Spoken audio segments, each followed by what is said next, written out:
दोस्तों, फिल्मी पर्दे पर आपने कई हीरोज की कहानियां देखी होंगी जो विलन्स से लड़ते हैं और जीत जाते हैं। लेकिन आज हम जिस इंसान की कहानी आपको बताने जा रहे हैं, उसकी जिंदगी किसी फिल्म से भी ज्यादा खतरनाक, उतार चढ़ाव भरी और ड्रामेटिक रही है। एक ऐसा इंसान जिसकी जिंदगी का सबसे बड़ा विलन कोई और नहीं बल्कि वो खुद था। जी हाँ, हम बात कर रहे हैं बॉलीवुड के बाबा यानी संजय दत्त की। एक ऐसा लड़का जिसके पास बचपन में सब कुछ था, शोहरत, पैसा और देश के सबसे सम्मानित माता पिता का नाम। लेकिन फिर एक ऐसा वक्त आया जब उसी लड़के का नाम अंडरवर्ल्ड से जुड़ा, देशद्रोह के आरोप लगे, 300 से ज्यादा AK-57 और AK-47 राइफलों का जिक्र हुआ और वो ड्रग्स के उस अंधेरे कुएं में गिर गया जहां से मौत के अलावा कोई रास्ता नहीं बचता। लेकिन संजू बाबा की कहानी सिर्फ बर्बाद होने की नहीं है, बल्कि यह कहानी है राख से उठकर दोबारा आसमान छूने की। उन्होंने अपनी जिंदगी में 3 शादियां की, भयंकर अकेलेपन को झेला, कैंसर जैसी जानलेवा बीमारी को हराया और जब जब दुनिया ने कहा कि अब संजय दत्त खत्म हो चुका है, तब तब उन्होंने एक ऐसा कमबैक किया कि पूरी फिल्म इंडस्ट्री देखती रह गई। आज की इस 15 मिनट की महा वीडियो में हम संजू बाबा की पैदाइश से लेकर उनकी पत्नियों, बच्चों, बहनों और उनकी जिंदगी के हर उस काले सच को खंगालेंगे जो आज तक मीडिया ने आपसे छुपाया। वीडियो को अंत तक देखना, क्योंकि आज आपको जिंदगी का सबसे बड़ा सबक मिलने वाला है। इस महा कहानी की शुरुआत होती है 29 जुलाई 1959 को मुंबई में। बॉलीवुड के 2 सबसे बड़े और लेजेंडरी कलाकारों सुनील दत्त साहब और नरगिस दत्त जी के घर एक किलकारी गूंजी। पूरे देश में इस बच्चे के जन्म की खबरें छपी, क्योंकि इसके पिता सुनील दत्त इंडस्ट्री के सबसे ईमानदार और बड़े स्टार थे और मां नरगिस मदर इंडिया जैसी कालजयी फिल्म की हीरोइन थी। माता पिता ने अपने इस लाडले का नाम रखा संजय दत्त। संजय दत्त का कोई सगा भाई नहीं था। उनके बाद उनके परिवार में 2 छोटी बहनों का जन्म हुआ, प्रिया दत्त और नम्रता दत्त। सुनील दत्त साहब अपने बच्चों को लेकर बहुत कड़क थे। वो चाहते थे कि उनके बच्चे एक आम इंसान की तरह बड़े हों। इसीलिए उन्होंने संजय दत्त की शुरुआती पढ़ाई कसौली के मशहूर लॉरेंस स्कूल सनावर से करवाई। लेकिन दूसरी तरफ मां नरगिस अपने इकलौते बेटे संजू से बेइंतहा मोहब्बत करती थी। संजू की हर गलती को मां छुपा लेती थी और इसी एक्स्ट्रा लाड प्यार ने संजय को थोड़ा बिगड़ैल और जिद्दी बना दिया।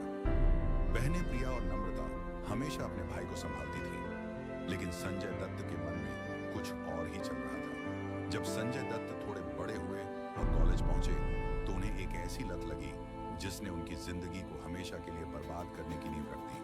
वह लत थी ड्रग्स की। शुरुआत में संजय ने सिर्फ दोस्तों के सामने टॉन्ट मारने और शौक के लिए सिगरेट और नशा करना शुरू किया था, लेकिन धीरे धीरे यह शौक एक ऐसी खौफनाक बीमारी बन गया कि संजय दत्त पूरी तरह ड्रग्स के गुलाम हो गए। संजू बाबा ने खुद एक इंटरव्यू में कबूल किया था कि दुनिया में ऐसा कोई नशा नहीं था जो उन्होंने न किया हो, चाहे वो LSD हो, हेरोइन हो या कोकीन। हालत यह हो चुकी थी कि वो कई कई दिनों तक अपने कमरे में बेहोश पड़े रहते थे। एक बार तो वो ड्रग्स लेकर सोए और सीधे 2 दिन बाद जागे। जब जागे तो उन्हें लगा कि उन्हें भूख लगी है, लेकिन उनके नौकर ने रोते हुए कहा कि बाबा, आप 2 दिन से सो रहे हैं, सब डर गए हैं। बेटे की यह हालत देखकर पिता सुनील दत्त अंदर से डर चुके थे, लेकिन वो हार मानने वालों में से नहीं थे। उन्होंने संजय को फिल्मों में लॉन्च करने का फैसला किया ताकि उनका ध्यान भटक सके। साल 1981 में सुनील दत्त साहब ने खुद डायरेक्टर बनकर संजय दत्त के लिए उनकी पहली फिल्म बनाई, जिसका नाम था रॉकी। फिल्म की शूटिंग के दौरान भी संजय दत्त ड्रग्स के नशे में रहते थे, लेकिन उनके अंदर का एक्टर कमाल का था। पूरी फिल्म इंडस्ट्री को दिख रहा था कि संजय दत्त बॉलीवुड का अगला सुपरस्टार बनने जा रहा है। मां नरगिस का भी यही एक आखिरी सपना था कि वो अपने बेटे को बड़े पर्दे पर स्टार बनते हुए देखें। वो उस समय कैंसर से जंग लड़ रही थी, लेकिन किस्मत को कुछ और ही मंजूर था। फिल्म रॉकी के रिलीज होने से ठीक 3 दिन पहले 3 मई 1981 को मां नरगिस का निधन हो गया। इस सदमे ने 22 साल के संजय दत्त को अंदर से पूरी तरह मार दिया। 7 मई 1981 को जब रॉकी फिल्म का प्रीमियर हुआ, तो थिएटर में संजय दत्त के बगल वाली सीट खाली रखी गई थी, जिस पर उनकी मां नरगिस बैठने वाली थी। फिल्म ब्लॉकबस्टर रही। संजय दत्त रातों रात स्टार बन गए, लेकिन मां को खोने के गम में संजय दत्त ने खुद को पूरी तरह ड्रग्स के हवाले कर दिया। जब सुनील दत्त ने देखा कि बेटा अब मर जाएगा, तो वो उन्हें जबरदस्ती अमेरिका के एक रिहैबिलिटेशन सेंटर ले गए।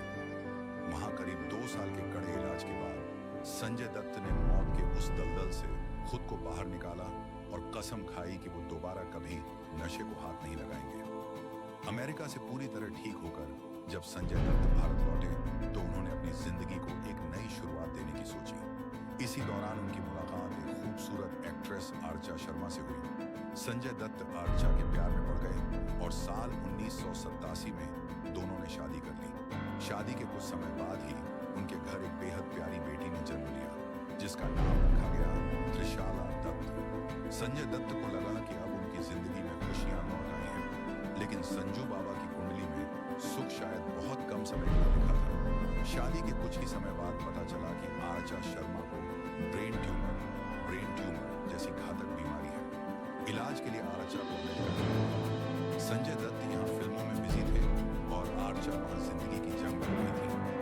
आखिरकार साल 1996 में आर्चा शर्मा दुनिया छोड़ गई। बेटी त्रिशाला दत्त तब से अपनी मौसी और नाना नानी के साथ अमेरिका में ही पली बड़ी। आज त्रिशाला अमेरिका में एक सफल साइकोथेरेपिस्ट है और अपने पापा संजय दत्त से बहुत प्यार करती है। आर्चा की बीमारी के बीच ही संजय दत्त का फिल्मी करियर तेजी से बढ़ रहा था। नाम, सड़क और साजन जैसी फिल्में सुपरहिट हो चुकी थी। साल 1993 में वो डायरेक्टर सुभाष घई की फिल्म खलनायक की शूटिंग कर रहे थे और तभी भारत के इतिहास का सबसे बड़ा काला पन्ना खुला। 12 मार्च 1993 को मुंबई में सिलसिलेवार बम धमाके हुए, जिसमें सैकड़ों बेगुनाह लोग मारे गए। पूरी मुंबई थर्रा उठी थी।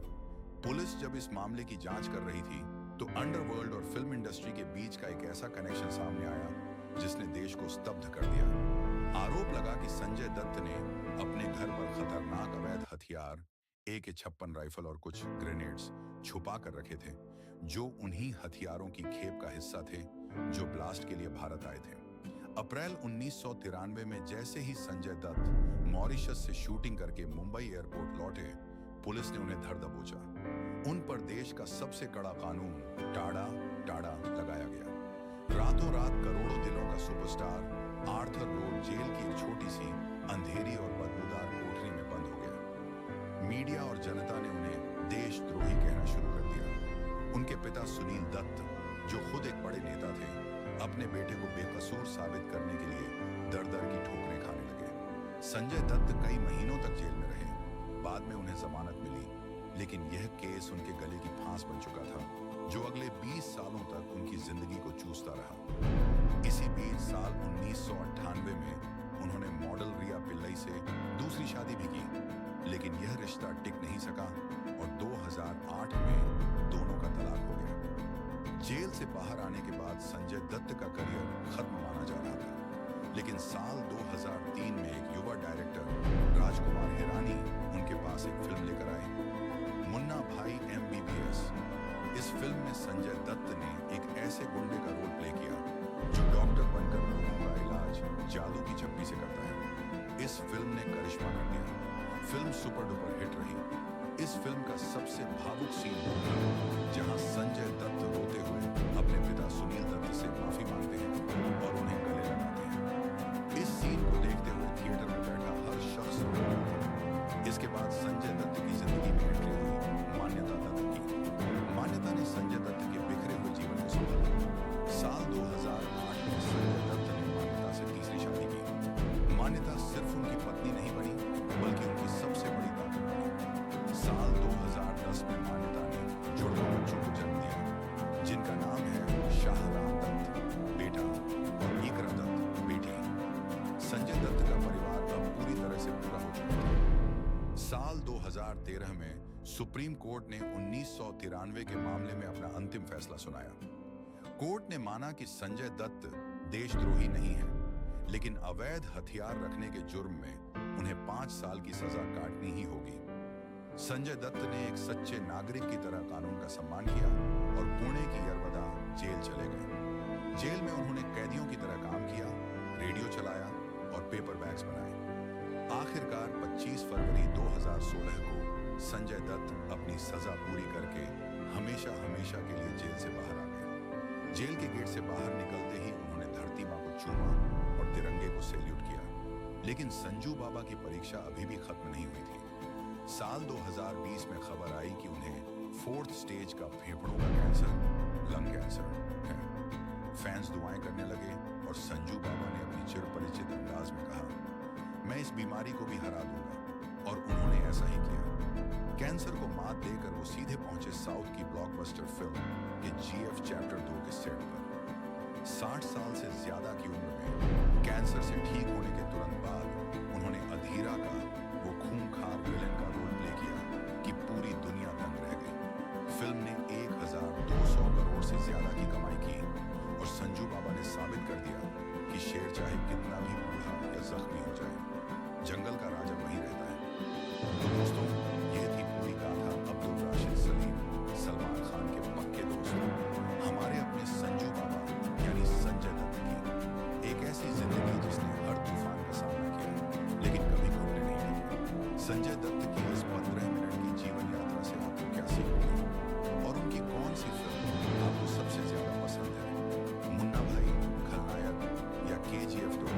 नीचे कमेंट बॉक्स में अपनी राय जरूर दें। अगर आपको यह महाबायोग्राफी वीडियो पसंद आई हो तो इसे दिल से एक लाइक करें, अपने दोस्तों के साथ शेयर करें और हमारे चैनल को सब्सक्राइब करके बेल आइकन दबाना बिल्कुल मत भूलें। मिलते हैं अगले किसी धमाकेदार वीडियो में, तब तक के लिए खुश रहिए, सुरक्षित रहिए। जय हिंद, जय भारत।